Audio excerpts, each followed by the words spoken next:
Hello and welcome to Pet Sitter Confessional. Today we are brought to you by Pet Sitters Associates and our amazing Patreon supporters like Tracy. Tracy, thank you for keeping the show going. We are so happy that you have found value in the show. If you'd like to learn about all of the ways that you can support the show and keep it going, you can go to petsitterconfessional.com/support.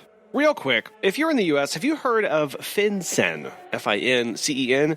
It's the Financial Crimes Enforcement Network. If not, don't worry, you're not the only one. And for the next few minutes, our international listeners can actually skip forward. This doesn't really apply to you.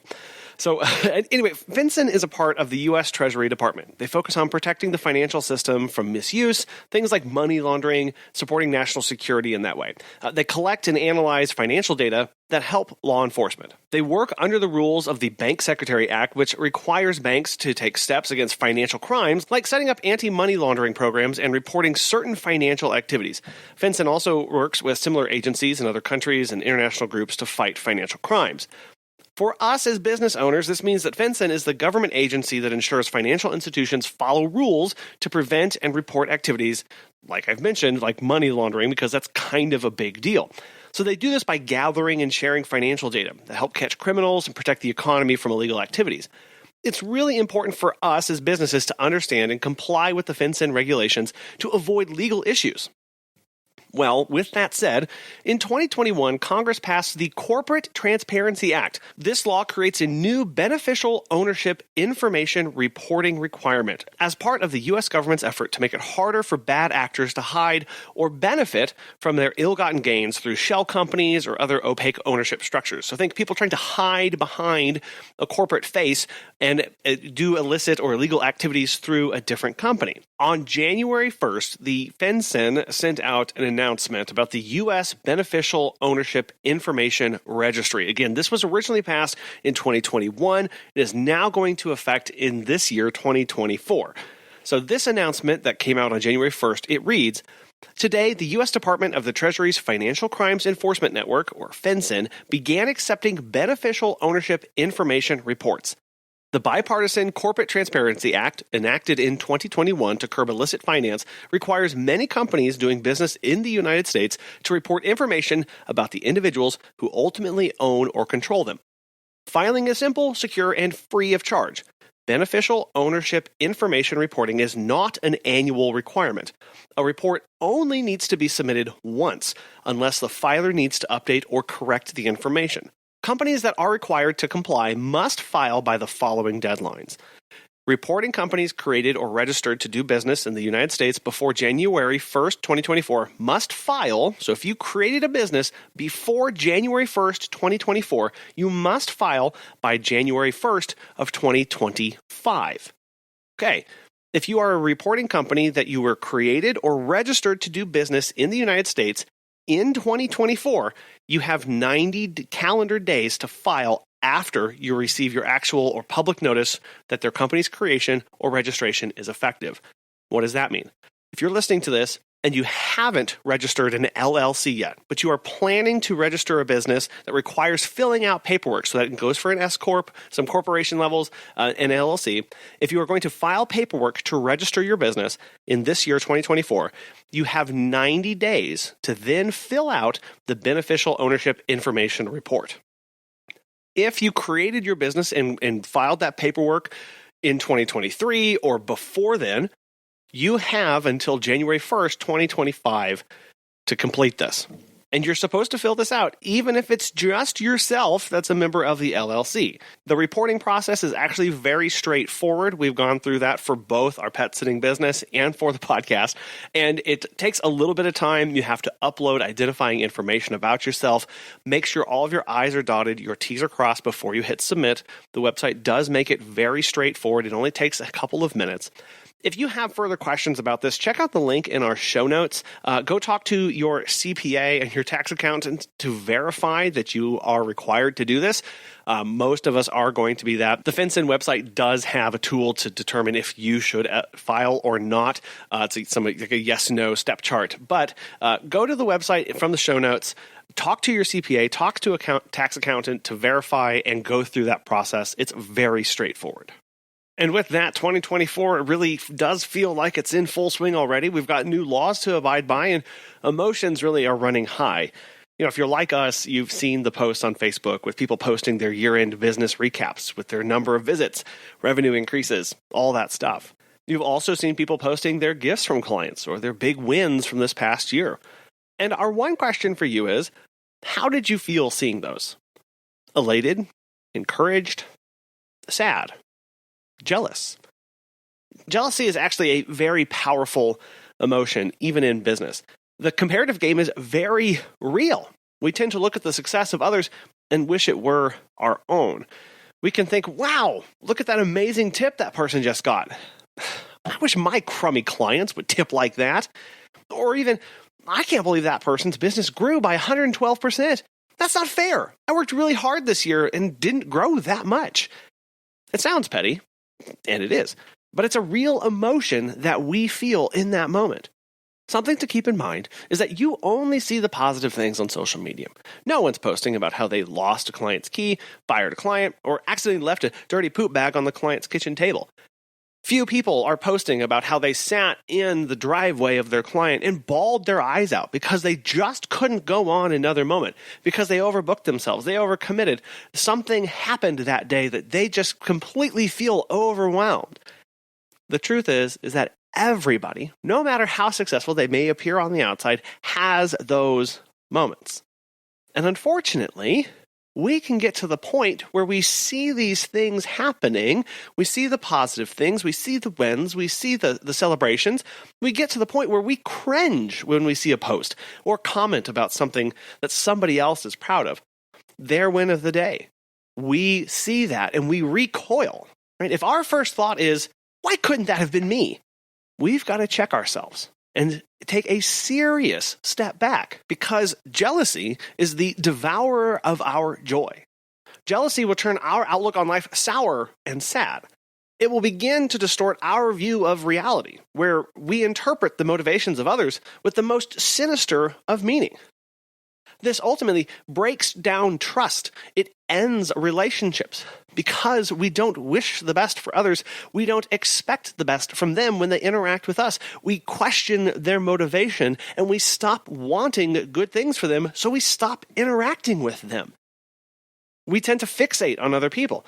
We're unable to grow ourselves when we're so focused with jealousy on them. Because jealousy often stems from insecurity and a lack of our own personal self-esteem. And because of that, it prevents us from focusing on our own growth, our own development, our own wins, because we're too preoccupied with comparing ourselves to one another. The saying is true: don't compare your middle to someone else's ending. See, you don't know what it took for them to get there, the sacrifices that took, the heartache, the mistakes, the turmoil. You don't know how many mess-ups that they had along the way. When we live a life of jealousy, it impacts our decision-making. It clouds our judgment as we're no longer unbiased. We could be jealous of an employee who got high praise of a client, or even jealous of a client who got to do something nice over Christmas. We stop treating them well. We stop treating them the way we want to be treated. When we are jealous of somebody, we no longer want the best for them, so we start treating them the best way. We don't treat them like everybody else. This all just leads to overall stress and a miserable existence, both mentally and physically. It takes a toll on us. It wears on us. It eats away at our sleep. It steals away our joy throughout the day, and we stop being present and in the moment because we become so preoccupied with what's going on in somebody else's life that we forget to live our own. And again, this can come in so many different forms. Whether it's the social media post where somebody's recapping the stellar year they had, or maybe it's in a Facebook group and somebody's talking about how they just completed all of their SOPs, or they just hired the new administrative assistant, or they brought on a manager, or whatever that is. When somebody posts or talks about a win, what is our reaction to it? And then we have to ask ourselves, why is it? Why did I have a negative reaction to seeing that? Because Again, if they have, let's say they've posted something about hiring a manager, and that's one thing that's been on our list for years, or maybe it's the one thing that we think is going to help us push our business to the next level. We're insecure that we don't have that. And out of that insecurity comes jealousy against that person. And all of a sudden we start wishing and hoping that maybe that doesn't work out for them. It doesn't do what they wanted. What a terrible way to live. And again, it clouds everything about us in our personal life and in our business. And our business suffers because of our preoccupation of somebody else. Now, before we continue, I do want to stop and talk to you about our friends at Pet Sitters Associates. As pet care professionals, your clients trust you to care for their furry family members. Pet Sitters Associates is here to help. For over 20 years, Pet Sitters Associates has provided thousands of members with quality pet care insurance. If you work in the pet care industry or want to make your passion for pets into a profession, take your career to the next level with flexible coverage options, client connections, and complete freedom in running your own business. Learn why Pet Sitters Associates is the perfect fit for you and get a free quote today by visiting PetSitLLC.com. You can get a discount, and who doesn't love those, when joining by clicking Membership, then select Pet Sitter Confessional and use the discount code Confessional at checkout to get $10 off today. Check out the benefits of membership and insurance once again at PetSitLLC.com. So jealousy doesn't leave us in a very good position, and it really impacts our life and in our business. So what do? How do we move out and away from these feelings and emotions that we have? The first step is recognizing that we're having them. In the moment, do we recognize that feeling, that torque, that reaction that we have? If we do, you know it's time to do something. And the first thing that we can do is, it's a phrase that I've heard before, touch grass, okay? Basically what this is, it's get out and interact with the real world. Because remember, Facebook, social media, online, websites, whatever, that's not real. We can't have those human-to-human interactions. We can't see what's going on in the real world when we're so connected online. And in our modern day and age, online tends to be where we spend the majority of our time when we have free time. So stop checking social media. Stop reading the websites, being online, reading those blogs. None of that's real, right? Go talk to somebody. Go sit with your pet. Be present in the moment when you're with your clients. Get reconnected or get connected for the first time with a brand new friend, or reconnected with a family member that you haven't in a long while. Over the holiday season, our kids did this thing where it was a challenge every day, a challenge of kindness. And one of the days it said, call somebody who you miss. Call somebody who you miss. And it's such a simple thing to think of, who do I wish I could talk to more? What does that mean for me? Touch grass, get out, interact in the real world, disconnect from the online, because we know that that's a major driver in these feelings and negative emotions that we have. The second thing we can do is focus on having a self-improvement mindset, right? Here's what we do. We embrace what you can control. We pull back our sphere of influence, what we think our sphere of influence is, but we recenter that on ourselves. Not saying that we become selfish, but we recognize that my sphere of influence starts and stops with me, not what somebody else is doing across the way. When we do this, when we embrace in what we can control, we actually begin to gain confidence in our abilities because we're focusing on where we excel. This also encourages gratitude and a positive outlook because we recognize our strengths, we recognize our weaknesses. And when we measure success based on personal growth and not against somebody else, jealousy naturally diminishes because our success is based on who? You, right? Us, and what we have control over.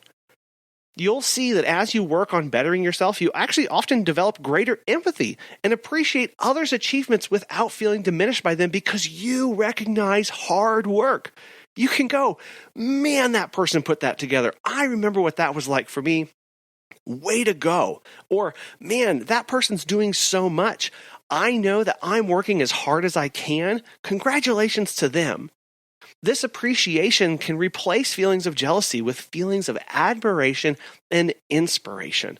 And what a world it would be if we were all just a little bit more inspired by somebody who we looked up to and we recognize that they put in hard work because we ourselves are focused on the hard work that we can do. And part of the self-improvement mindset that comes the third thing is setting goals. Because when we're focused on our own stuff, who has time to worry about other people, right? That's not just keeping in our lane. It's not ignoring things, but it's going, I have a list of to-dos today. I have big goals for my company that if I take my eyes off of them, I'm never going to accomplish them. And it focuses on, again, back on the things that we can't control, focusing on embracing our own abilities in those goals that we have. Because your own goals, your own trajectory, your mission is way more important than whatever somebody else is doing.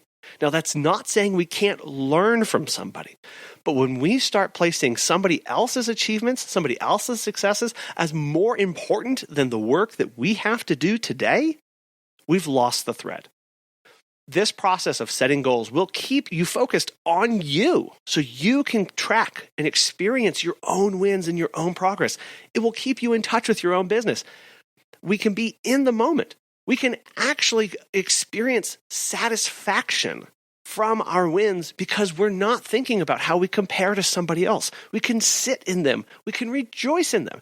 Yes, that means that we're going to sit in and we're going to be a little bit miserable whenever we go through some tough times, but that's okay because we're going to learn from those and we're going to grow from those as well. And when we're focused on that, when we're in the moment, it makes the times that we get to go, touch grass, be out in the real world, it makes those times way more meaningful and impactful to us because we're not being distracted by other things. All of these are part of a whole. If we're to tackle being jealous against somebody, it's about getting disconnected from that, physically removing ourselves from that situation where we do experience jealousy. Then we do the work of focusing on ourselves, on what we can control, about being present in the moment with our tasks. And then the fourth thing that we can do here, it's an actionable practice here. When we're in that moment of reading somebody else's experience, when you read that post about somebody's massive win in their business, make a conscious effort to respond to that person with a simple congratulations, with a simple well done, or even you deserve that. You worked hard. Because we have to fight our initial reaction. If it is to cringe and to shirk away and to wish evil upon somebody, we have to take that and redirect it into something positive, something that we might not really want to do in the moment. But as we do this, as we take those emotions and we refocus them onto something that's way more positive and encouraging to somebody, as we do that, it becomes a little bit easier. And then the next time, a little bit easier. We're reprogramming our brain. We're reprogramming our biases, our cognitive predispositions in the moment. Because what do we have control over? Ourselves. And then we're going to go and we're going to list 5 things that we are grateful for today.